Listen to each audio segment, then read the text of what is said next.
Bonjour, bienvenue à l'émission L'Artiste Entrepreneur. Aujourd'hui, on rencontre Michel Thibert, photographe aventurier, un réel globe-trotteur. Titulaire de 2 maîtrises en sciences et d'une licence de pilote de ligne, il capte l'essence des lieux méconnus et retirés. Il a été pilote au Nunavut pendant 8 ans, avec plus de 5000 heures de vol seul dans l'Arctique. Lors de ses escales, il a créé l'une des plus importantes collections composées de vues aériennes du Nunavut. Venez avec moi à sa rencontre.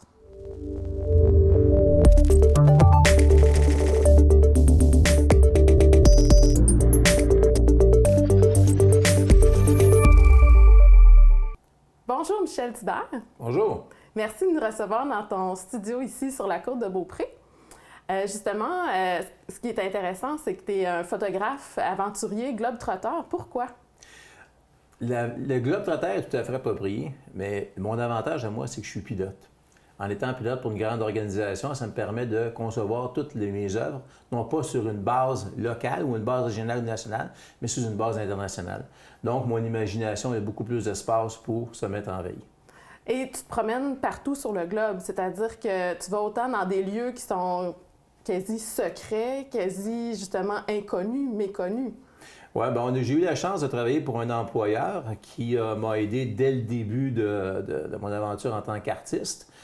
Et je couvrais à ce moment-là pendant 8 ans le Nunavut, qui est donc tout l'Arctique canadien, et surtout le Haut-Nunavut.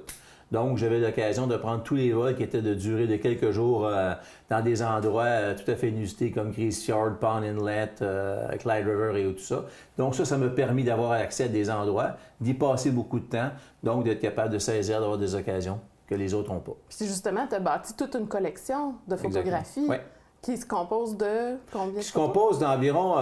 il y a 2 natures de photos, si on peut le dire. Il y a des photos qui sont plus des banques d'images, donc qui ont une intention plus descriptive. La photo est conçue et saisie dans cette intention-là. Il y a d'autres photographies qu'on appelle fine art, dont l'intention est d'être, avec un certain nombre de critères, d'être un autre marché, totalement un autre marché. Donc, il y a plus de la recherche et création. Exactement, à ce niveau-là. Plus de recherche, plus de finesse, plus de temps, plus de coûts après ça qui sont investis de ma part pour être capable de faire l'édition numérique ou autre et tout ça, qui sont imprimés sur des papiers qui sont différents. Donc, il y a des choix de combinaisons qui se font. Tandis que normalement, une photo qu'on vend en banque d'images, on n'a pas beaucoup d'argent pour ça. On a entre 2 à 200 $ si on vend $ US.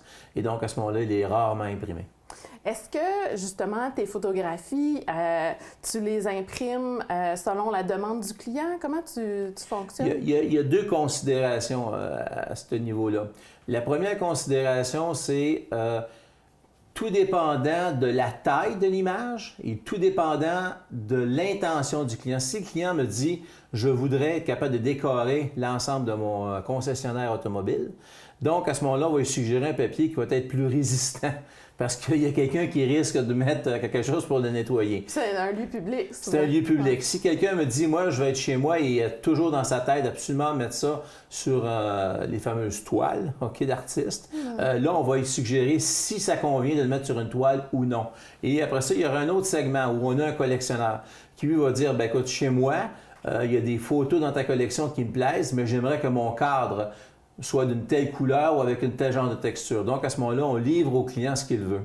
Et toujours là, avec une très, très grande spécificité de dire quelle est l'intention de cette photo-là au départ. Est-ce que c'est une intention de banque d'images ou c'est une intention d'une vente dite dans le marché du fine art?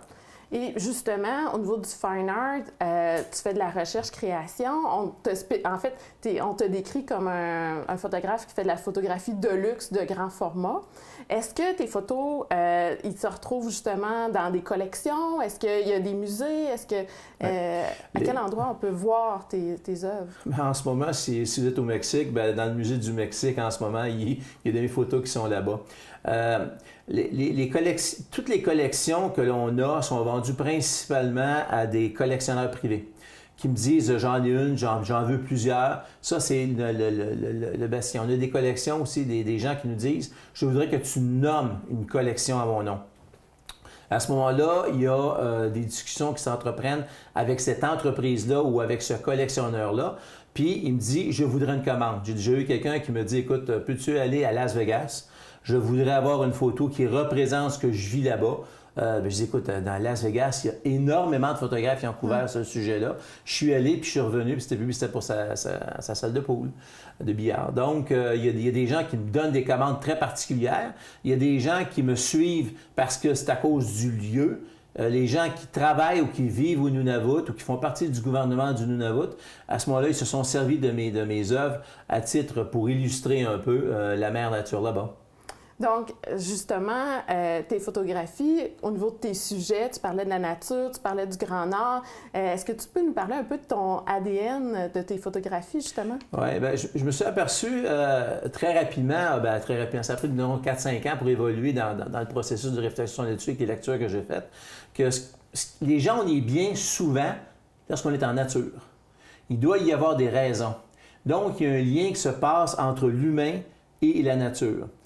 Fait que là, je me suis dit, quelles sont les caractéristiques dans cette nature-là? Parce que la nature au Nunavut n'est pas la nature en Thaïlande, n'est pas la même qu'on va avoir dans une forêt du côté de Seattle, dans les forêts humides dites tempérées. Donc, selon le type de nature, les gens vont y rechercher des éléments différents. Une de mes plus grandes propositions de recherche en ce moment, c'est d'être capable de capturer quels sont les éléments distinctifs de chacune de ces natures-là, de les saisir techniquement avec la caméra, une caméra technique, qui a des caractéristiques différentes des caméras qu'on revoit actuellement sur le marché, et de les assembler dans une très, très grande vue, ce qui va permettre des impressions, on pourrait dire de 60 pouces de haut, de 44 à 60 pouces de haut sur, mettons, 10 à 12 pieds. Donc, ça ne convient pas dans toutes les salles, mais évidemment, on les a en plus petit format. Et après ça, d'avoir 4 scènes. Pas 4 scènes prises avec une caméra en plein centre, mais 4 scènes de nature qui sont complémentaires pour une même type de vue. Ce qui va créer une œuvre. Ce qui va créer une œuvre en soi. Donc, avec plusieurs images assemblées ensemble. Exactement. Donc, une œuvre, c'est pas uniquement un seul plan. Ce n'est pas un plan plié en plein centre où est-ce qu'on tourne la caméra, ce qui est relativement simple techniquement. C'est une œuvre qui s'intègre, c'est 4 œuvres qui s'intègrent une dans l'autre et qui se relient dans ce que j'appelle une grande décoration. Puis quand on parle d'ADN, justement, ça a été publié, là, tes recherches, tout ton travail de réflexion a été publié. Oui, actuellement, moi j'ai beaucoup d'associations qui sont manufacturiers. Les manufacturiers, c'est ceux qui nous fournissent le matériel, ceux qui nous vendent le matériel. Lorsqu'on a des bonnes relations avec eux et lorsqu'on utilise bien leurs produits, on choisit leurs produits parce que ça convient à ce qu'on veut en faire. À ce moment-là, on a présentement la compagnie Alpa, qui est un manufacturier suisse, qui est un intégrateur. Donc, Alpa fournit le caisson, si on veut, le frame mécanique de la caméra. Après ça, les compagnies Rodenstock et Schneider m'ont vendu des lentilles. Et après ça, la compagnie Schneider m'a fait des filtres sur mesure pour moi. Et je suis avec la compagnie Phase One qui est avec un CCD où je peux y mettre aussi de la pellicule pour certains types d'utilisation. C'est super intéressant. On voit que tu es vraiment un artiste entrepreneur, qui a un côté vraiment business. Justement, tout à l'heure, on va en parler plus profondément. D'accord, merci.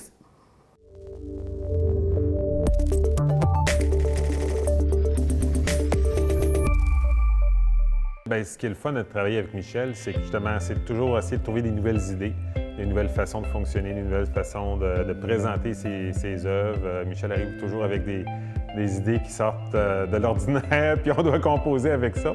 Ça nous oblige à ouvrir nos horizons, puis lui aussi de lui proposer des nouvelles avenues, puis des nouvelles façons de présenter. C'est vraiment une collaboration très, très intéressante pour les deux parties. On a fait plusieurs types d'impressions, que ce soit sur différents types de papier, sur différents types de médias même. On a essayé des nouvelles techniques d'impression avec lui, puis des nouvelles façons aussi de retoucher, de calibrer ses images. C'est vraiment très, très varié. Tous les aspects au niveau de l'image, là, on essaie de collaborer avec lui puis donner un coup de main. Puis même quand ça va au niveau de l'éclairage, au niveau de... nous, vu qu'on touche un petit peu à tous ces différents aspects-là, on essaie de l'aider du mieux qu'on peut.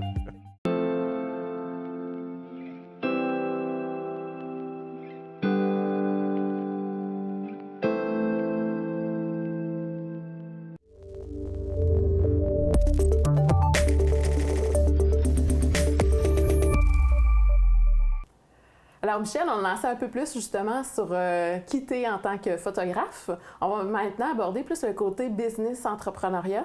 Justement, quand tu t'es parti en affaires, est-ce que tu as fait un plan d'affaires? As-tu fait un plan de développement stratégique? C'est quoi ta structure? De ce côté-là, j'ai enseigné à l'université cet aspect-là d'entrepreneuriat et toute la mécanique qui s'ensuit. Donc, il y a un certain moment, on va dire que c'est un cordonnier mal chaussé. Il n'y a pas eu besoin de plan d'affaires en soi parce que techniquement, je n'ai pas besoin d'aller chercher un financement extérieur. Donc, j'étais tout autofinancé. Ça, c'est un premier élément. Deuxième élément, ça ne m'a pas empêché qu'à un certain moment, il a fallu que je fasse des réflexions. Que je me dise, la business, le monde des affaires de la photographie, ça fonctionne comment? Ça reste rentable de quelle façon exactement? Oui, parce que c'est un défi, là. C'est un défi technique. Les équipements sont excessivement dispendieux. Donc, il y a eu un partenariat qui a commencé avec Patricia Sinclair, qui est en édition numérique. Patricia a été nommée pendant des années comme étant la meilleure éditrice numérique au Québec. Patricia est pas loin d'ici, de la ville de Québec. Donc, à ce moment-là, on a commencé un partenariat avec elle il y a déjà 8 ans. Puis encore ce matin, j'ai reçu encore une photo de elle. Le deal qu'on a ensemble ou l'entente qu'on a ensemble, il est relativement simple. Elle continue à évoluer depuis 8 ans, moi aussi. J'ai dit, tant aussi longtemps que tu vas être meilleur que moi en édition, ben on va continuer à faire affaire. On va avoir un deal ensemble. Deuxième personne qui a influencé, on pourrait dire, comme partenaire d'affaires, c'était Édouard Deblaye, qui est un portraitiste de très haut niveau. Édouard, maintenant, vit au Québec. Il a été pendant un certain temps dans la ville de Québec. Et Édouard me fait découvrir, si on veut, un peu plus loin au niveau de la manipulation des lumières. Ça, c'était donc un deuxième partenaire. On a aussi créé des relations commerciales avec des gens qui vendent les équipements. Les gens qui vendent les équipements représentent des compagnies. Le plus rapidement possible, on s'est adressé directement aux manufacturiers.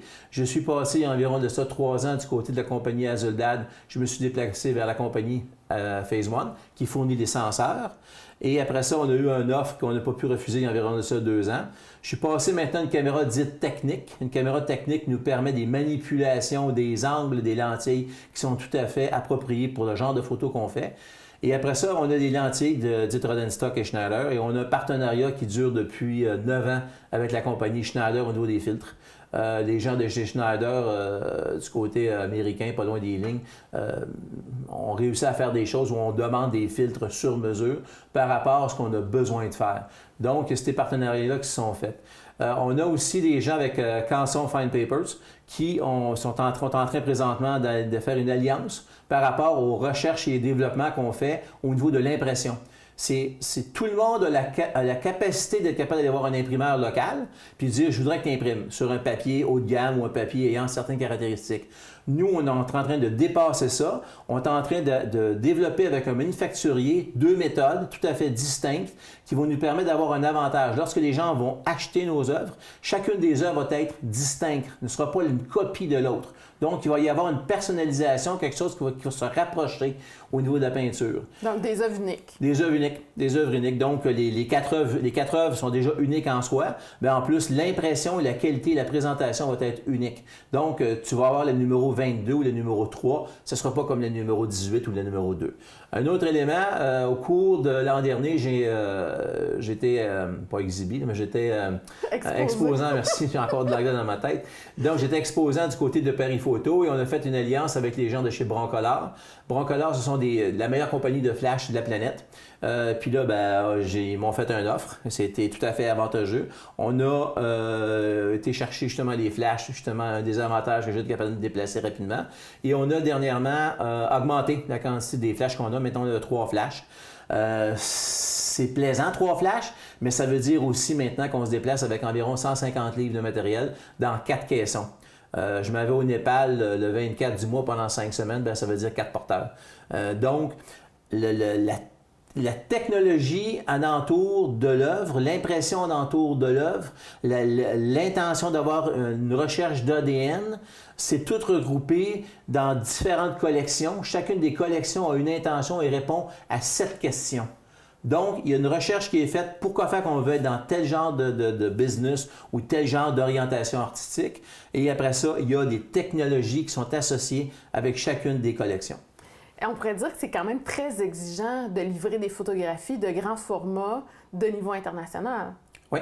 Par rapport à ce que ça te demande en investissement, en temps, en ressources. Ouais. Pendant des années, j'ai été comme l'un des excellents photographes chez Terra Quantum, qui est un site de prestige au niveau international, qui est français. Puis je jasais justement avec le propriétaire de ce site-là, et on disait, parce que cette personne-là revend une partie de nos œuvres qu'elle imprime du côté de l'Europe. Puis certains de ces photographes ont fait de très, très belles choses. C'est extraordinaire ce qui a été fait. Toutefois, la limite technique de leur senseur à l'arrière ou de la pellicule qu'ils ont utilisée ne permet pas de faire le genre d'œuvre dans les tailles que je fais. Donc, l'équipement en soi, c'est un avantage concurrentiel pour moi, mais c'est aussi une limite technique énorme. Dernièrement, je vous jasais que j'étais du côté de Maui. Il y a un de mes flashs qui, à cause qu'un camion a passé et qu'il y avait un gros parapluie, bien, le flash a tombé à terre à cause du coup de vent. À certains moments, bien, il a commencé à pleuvoir. Il a fallu réabrier le matériel. Donc, il y a des considérations techniques où est-ce qu'à ce moment-là, ça nous limite. Mais lorsqu'on a une vision en tête, lorsqu'on veut livrer un produit de classe internationale, il y a des équipements qui sont nécessaires, qu'il faut aller jusque-là. On peut dire c'est mon code d'outil. On peut dire que, dans le fond, ça te demande de développer des compétences entrepreneuriales, la capacité d'adaptation, justement, développer son réseau, de développer des partenariats. Exactement. Exact. Ouais. Tu parlais tout le temps, nous. C'est qui ça, nous? C'est qui ton équipe? Aussi, on a parlé de Patricia Sinclair, on a parlé d'Edouard Deblaye, qui est un peu mon mentor. Il y a aussi 2 artistes peintres qui veulent rester secrets au niveau de leur nom, de leur diffusion, qui m'aident au niveau de la conception de mes compositions et aussi de la texture que je vais donner à certaines de mes impressions. Il y a une historienne de l'art. Il y a une historienne de l'art. Il y a Roxane aussi qui travaille avec nous, qui est dans ce groupe-là. On a aussi René Derry, qui a 30 ans de métier en graphisme, qui s'occupe de toute mon image corporative, qui s'occupe de mon site web. Il y a Charles Lambert-Slide qui s'occupe de ma mise en marché. Donc, il y a quelqu'un qui est sur la vente, il y a quelqu'un qui répond aux commandes, il y a quelqu'un qui me dit des choses comme ça. Puis en ce moment, on est avec M. Kedel, avec André, qui est ici à Québec. C'est pas parce qu'il est à Québec que je l'ai pris, parce qu'on a travaillé aussi avec des gens de Boston, on a travaillé avec des gens de l'Ontario, de Toronto, on a travaillé avec des gens de Montréal. Avec André, on a une très belle complicité, tant au niveau technique, il m'aide au niveau, à certains moments, de mes prises de vue en portrait, puis il m'aide, c'est aussi mon imprimeur. C'est celui qui imprime selon mes critères à moi et autres, tout ça. Alors, tu es clairement un artiste, qu'on peut dire entrepreneur, qui est en affaires. C'est super intéressant de t'écouter. Puis justement, tantôt, on va parler de tes objectifs et ta vision d'avenir. Merci.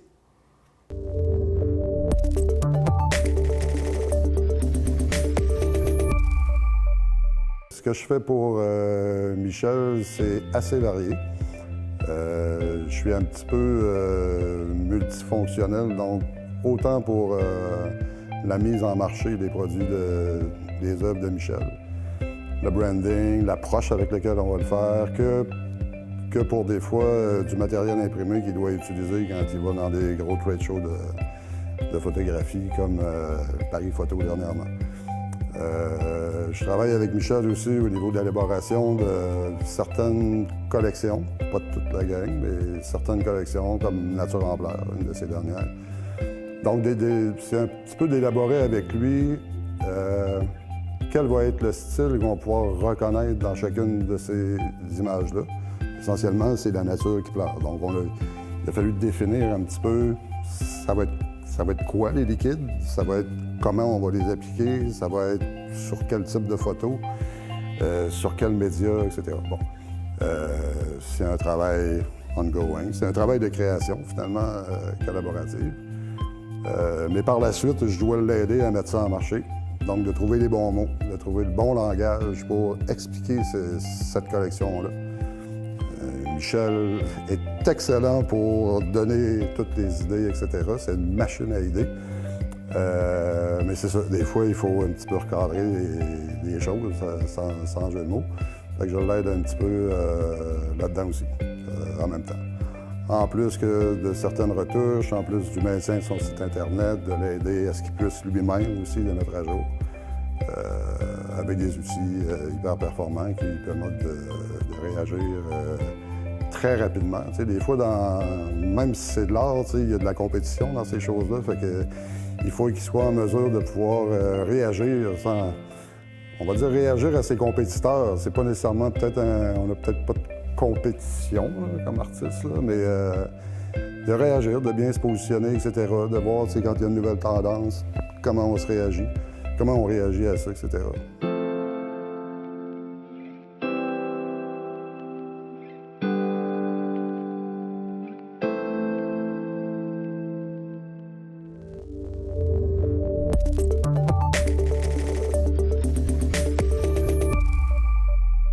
Alors, Michel, on en sait maintenant un peu plus sur justement ton procédé de création, sur tout ton travail que tu fais, le travail qui est fait en arrière, justement, des photographies qu'on voit, de tout, justement, ton développement des affaires aussi.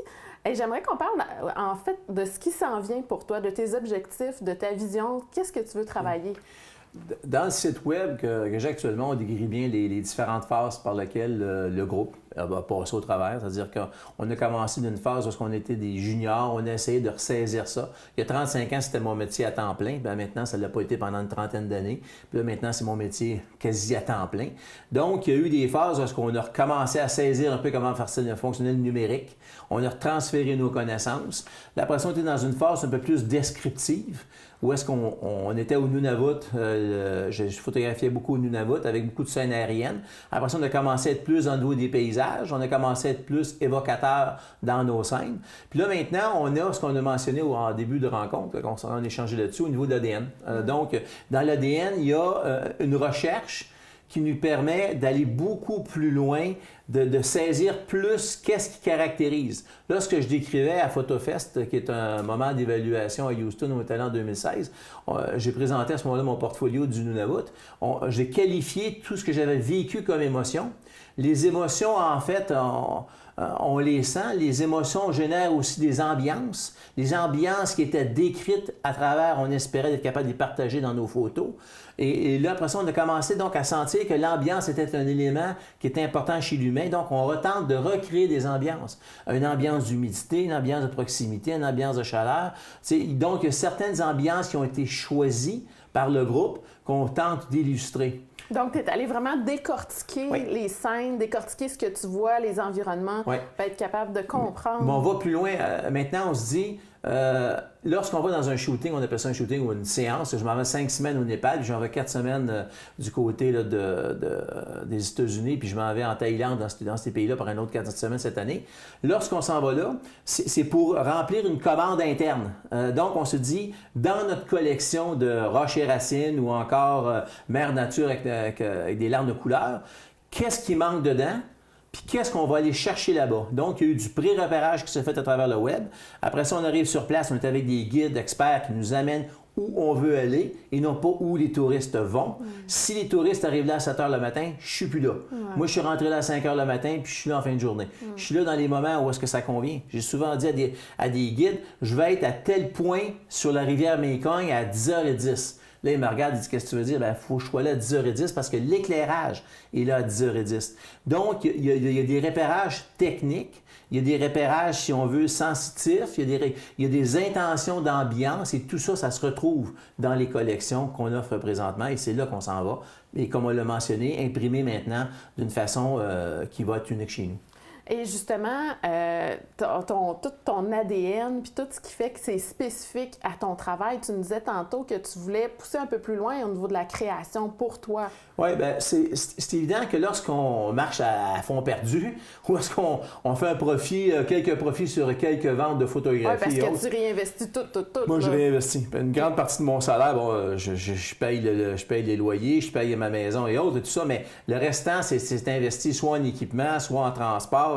Il y a 20 000 $ de transit par année, là, où est-ce qu'on est un peu partout. Là. Vivre aux États-Unis ou aller à Maui ou aller dans un endroit pour faire uniquement un seul arbre, c'est particulier. Transporter 150 livres d'équipement... avec des porteurs. Avec des porteurs ou encore dans une compagnie aérienne, c'est particulier. Il faut que ton bagage arrive en même temps que toi. Sinon, tu as un bug technique en partant.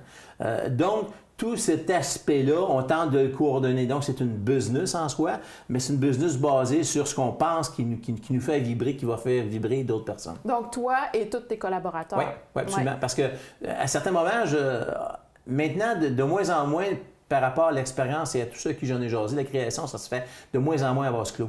Il faut comprendre ce que recherchent nos clients. Il faut regarder ce qu'offrent les compétiteurs, parce qu'on peut le voir sur le marché. On voit sur le marché du web. Tes limites à toi aussi. Puis après ça, mes limites à moi. Je veux dire...